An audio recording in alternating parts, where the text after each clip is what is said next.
자, 2주차 강의 두 번째 시간입니다. 그러면 사회적 기업에 대한 이해가 됐다면, 그럼 과연 사회적 가치, 사회적 목적, 이것은 과연 무엇을 얘기하느냐? 사회적 기업이 추구하는 중요한 특징인데, 이 두 가지는 무엇을 얘기할까 하면, 이 사회적 기업에는 이제 제1계명이 사실 사회적 가치를 실현한다는 건데, 그 사회적 가치는 이제 생각거리가 있습니다. 아이폰은 스티브 잡스가 아이폰을 만들어 스마트폰 시대를 열었는데, 그 사회적 가치는 뭔가? 삼성전자가 그럼 만들어낸 사회적 가치는 있는가 없는가?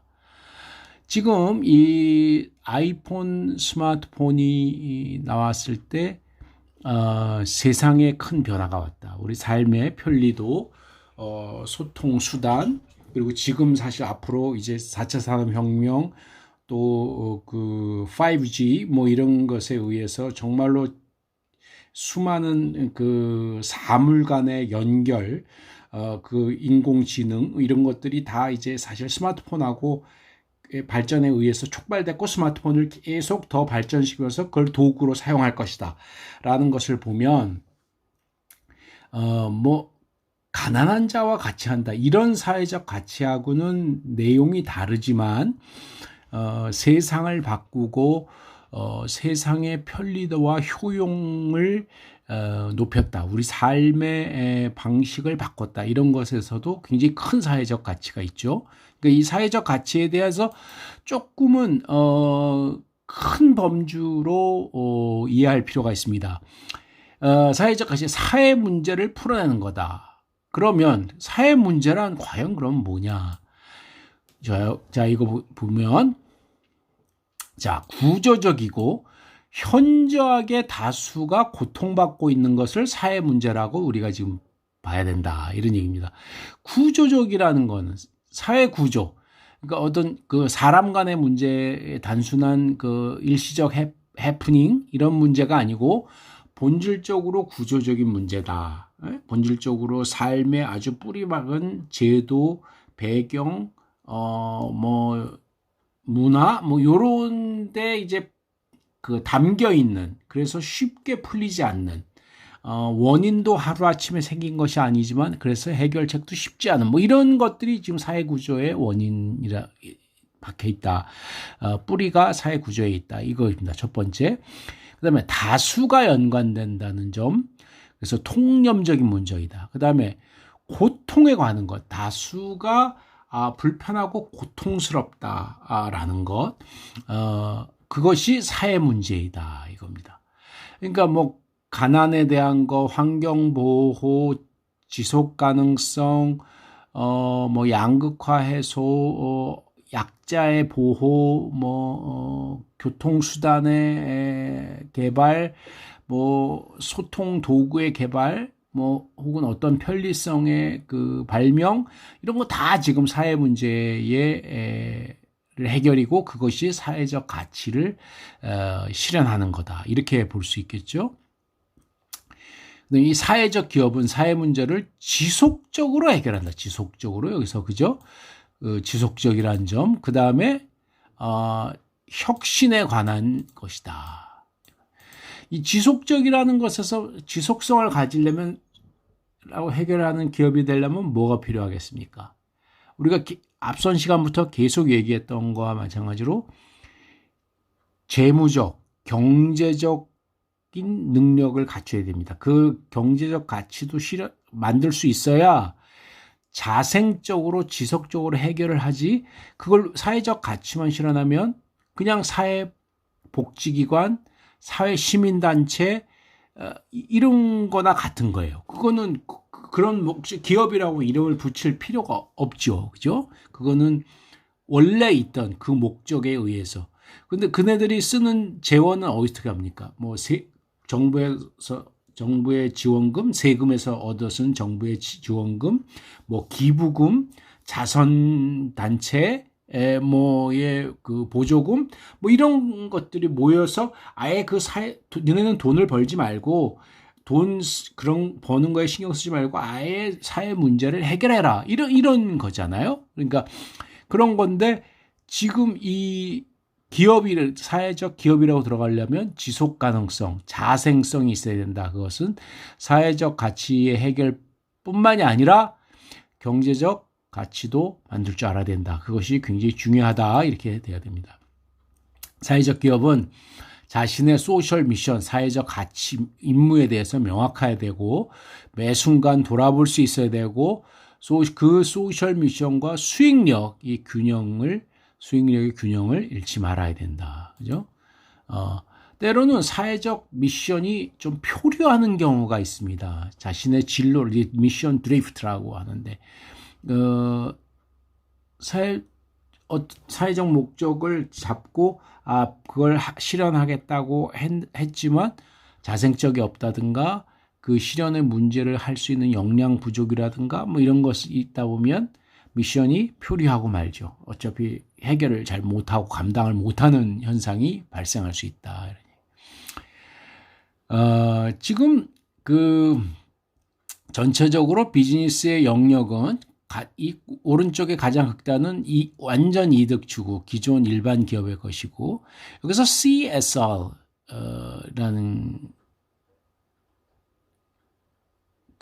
것이 있는데 뒤에 이제 좀 더 한번 자세하게 뒤에 슬라이드에서 보겠는데 Creating Shared Values, 공유 가치를 만드는 것. 네?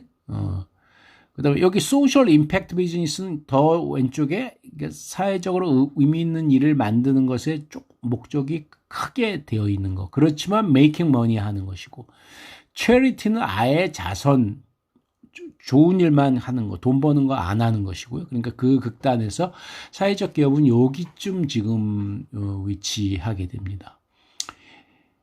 공유 가치 창출이라는 것이 지금 굉장히 또 그 중간 단계에서 굉장히 중요한 개념이 되는데 그 역할을 이제 여러 기업 국내 이제 삼성 같은 데서도 이제 그 아이디어를 잘 키우고 있고 그런 것이 있습니다.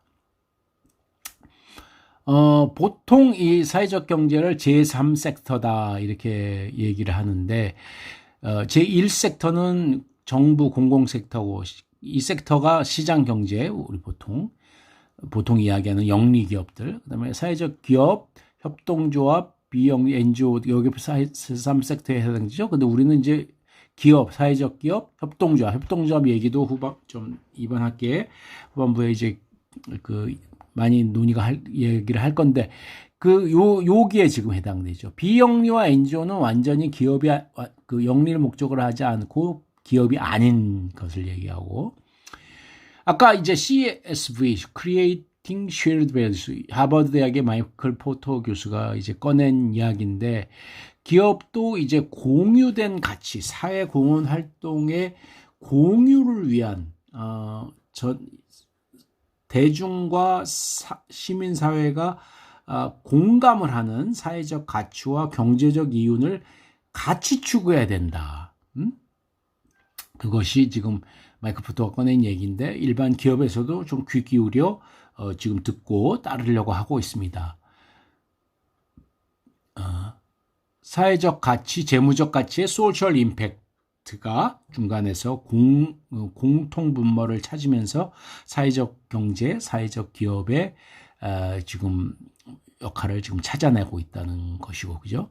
이 사회적 가치는 완전히 일반적인 의미에서는 철학적이고 뭔가 무엇을 찾는 거고, 이 재무적 가치는 완전히 비즈니스 영역인데 동떨어진 영역 두 개 완전히 분리된 영역을 연결시키는 가교로서 소셜 임팩트, 사회적 가치를 추구하는 사회적 비즈니스 기업이 등장하게 된 거죠.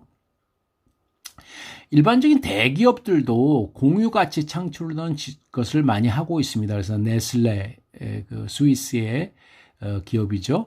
이 기업도 이 sustainability라든가 미래를 위해서 이제 지속 가능성, 환경 보호라든가 친자연 뭐 이런 쪽이죠. Creating shared values, 뭔가 오래 같이 살고 공존할 수 있는 그런 쪽에서 비즈니스를 하고 그런 가치 실현을 찾아 나간다는 거.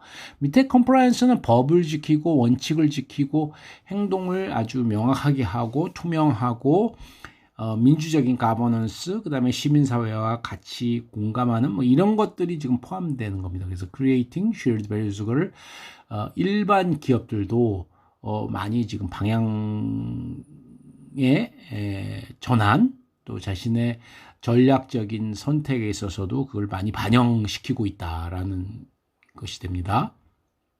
그것이 재무적 가치와 사회적 가치의 통합, 뭐 이렇게 지금 나오는 거죠. 네슬레도 이제 그래서 각 분야별로 이렇게 그 자기네 그 설명 문서에도 이렇게 쭉 들어가게 됩니다.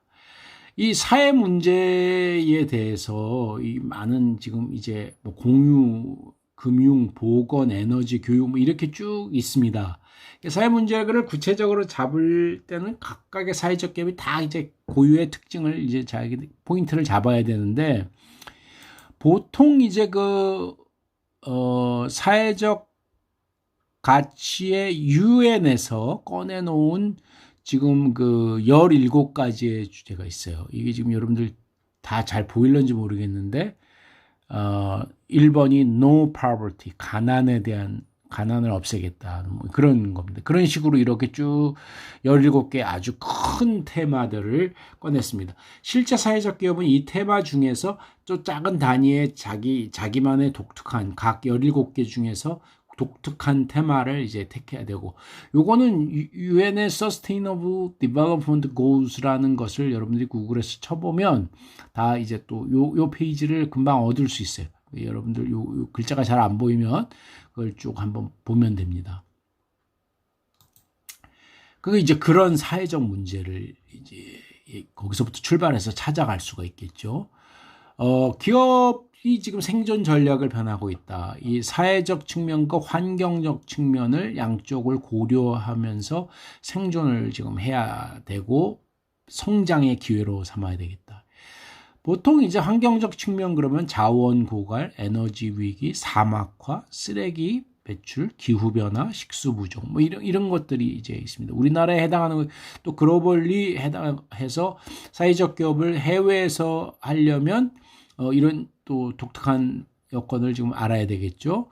그다음에 사회적 측면은 소득 불평등, 지역 기반 시설, 양성평등, 지역 문화, 국민 교육 수준, 노동자 인권, 시민의식 뭐 이런 것들도 지금 해당이 되고요.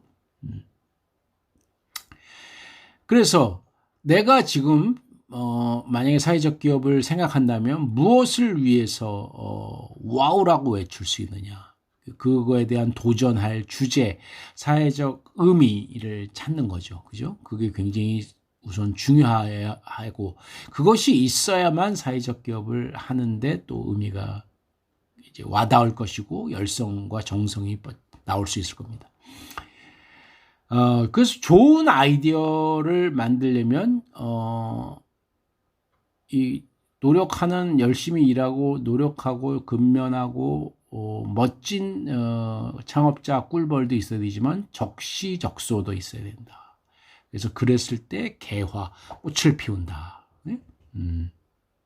꿀벌이 멀리에서 아직 연결되지 않은 아이디어를 가져오고 다른 곳에서 반쯤 형성된 혁신을 수정시켰을 때 그게 지금 개화가 됩니다. 그러니까 이 사회적 기업은 때와 장소도 중요합니다. 그러니까 국가의 인도에서 통하는 게 있고 한국에서 통하는 게 있고 방글라데시에서 통할 수 있고 또 우리나라의 어느 도시마다의 수준과 생활 차이에 의해서 섬에 또 통하는 게 있고 뭐 그런 게 있고 때도 지금 오늘 이 시점에 중요한 아이디어가 있고 이제 앞으로 몇 년 뒤에 더 중요할 수 있는 것들, 그런 것들이 다 조금 있다고 봅니다. 그죠? 그게 지금 사회적 기업의 또 약간의 독특성으로 볼 수 있습니다. 적정 기술이란 단어가 있습니다. 영어 단어로 appropriate technology라는 쓰는 것인데, 기술의 발전은 모든 기업에서 굉장히 중요하고 특히 스타트업에서는 굉장히 중요한 것인데, 근데 후발 국가이거나 혹은 중견 국가에서는 미국이 같은 선진국에서 통용되는 기술 개발만 꼭 필요한 게 아니에요. 그래서 적정한 그 수준의 그 사회적 맥락 컨텍스트 수준에 가장 적합한 기술을 한다. 보통 개발도상국이나 저개발 국가에는 적합한 상태의 기술로 비즈니스를 하는 것이 가장 좋다. 또 그것이 사회적으로 그 나라의 그곳의 사회적 문제를 해결하는데 오히려 적합하다. 그래서 적합한 기술 수준이 좋다. 이런 게 무조건 첨단 기술, 굉장히 아주 앞선 그 어드밴스된 테크놀로지만을 구상하거나 그거를 적용하려고 할 필요는 없다. 이런 뜻이 됩니다. 적정 기술. 그 다음에 좀 스킬 상으로 보면 중국 와인 기업인 장비스에서 쓰는 얘기인데 원료는 우수한 것, 사람은 능력 있는 사람, 기구는 새로운 것. 이것이 지금 기업을 하는데 또 굉장히 중요하다. 공유 가치 창출에 있어서 세 가지 접근이 있습니다. 사회적 필요와 임팩트를 우선 알아야 되고요. 비즈니스 선행 지표를 경험해야 되는데 이거는 일반 기업의 경우는 사회적 기업과 하고 있던 거를 보면서 경험치를 얻을 수 있습니다. 일반 예를 들면 아까 네슬레나 예를 들면 삼성전자에서도 공유 가치를 실현하는데 자기네가 애매한 것이 있으면 사회적 기업과 같이 콜라보를 지금 하는 협력을 하는 거죠.